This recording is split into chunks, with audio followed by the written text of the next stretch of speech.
Islamabad high court में एक तवील अरसे से लापता अफराद के केसेस पर समाअत हो रही है। पहले ये मुकदमा साबिक चीफ जस्टिस अतहर मिनल्लाह सुना करते थे, मगर अब वो सुप्रीम कोर्ट में तैनात हो गए हैं, इसलिए आज उनकी जगह नए चीफ जस्टिस आमिर फारूक ने इस केस पर समाअत की। आज की समाअत में चीफ जस्टिस आमिर फारूक ने वफाकी हुकूमत के नुमाइंदे को इस मामले की हसासियत का एहसास दिलाया, तफ्तीशी अफसर की सरजनिश की और इंतहाई अहम रिमार्क्स भी दिए।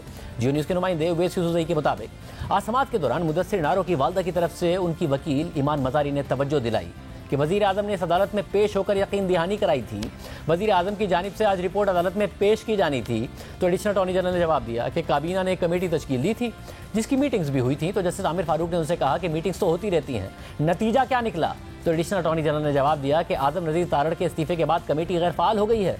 तो जस्टिस आमिर फारूक ने उनसे कहा कि नए वज़ीर कानून आ चुके हैं, कमेटी गैर फाल कैसे हो गई? कल अगर हुकूमत तब्दील हो जाती है तो क्या कमेटी ही खत्म हो जाएगी?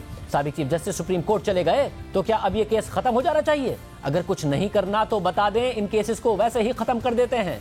मुल्क के मफाद में है कि ये मसले हल हो जाएं और कुछ नहीं। चीफ जस्टिस ने पूछा कि इन केसेस में क्या कोशिशें की गई हैं, तो एडिशनल अटॉर्नी जनरल ने मौका इख्तियार किया कि कमेटी के 8 इजलास हुए हैं जिनमें लापता अफराद के अहले खानों को बुलाया गया था। अब मजीद कार्रवाई करनी है, हमें कुछ वक्त चाहिए।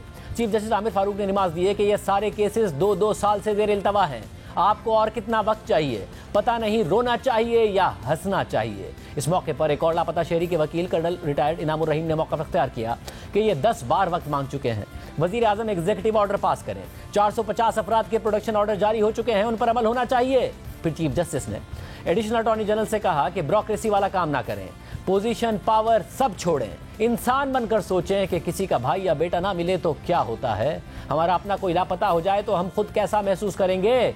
वकील, जज या आईजी बाद में, हम इंसान तो पहले हैं। आज एक मौके पर 2 लापता लड़कों के वालिद ने मौका इख्तियार किया कि इस्लामिक यूनिवर्सिटी के बाहर से मेरे 2 बेटे लापता हुए, अभी तक कुछ पता नहीं चला।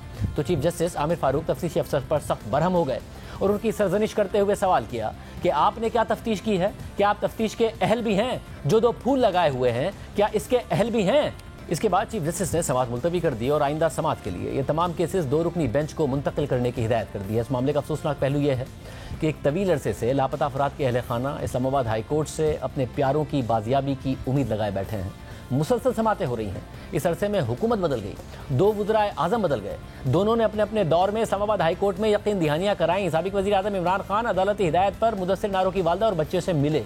मौजूदा वज़ीर आज़म शहबाज शरीफ अदालती हुक्म पर समाअत में पेश हुए, मुदस्सिर नारो के अहला खाना से मिले और काबीना कमेटी भी बनाई, उसके इजलास भी हुए। मगर इस सब के बावजूद मुदस्सिर नारो समेत दीगर लापता अफराद की बाजियाबी से मुताल्लिक कोई ठोस पेशरफ्त फिर भी नहीं हो सकी है और उनके अहले खाना आज भी अपने प्यारों की वापसी या कम अज़ कम उनके हवाले से दुरुस्त मालूमात के मुंतज़िर हैं।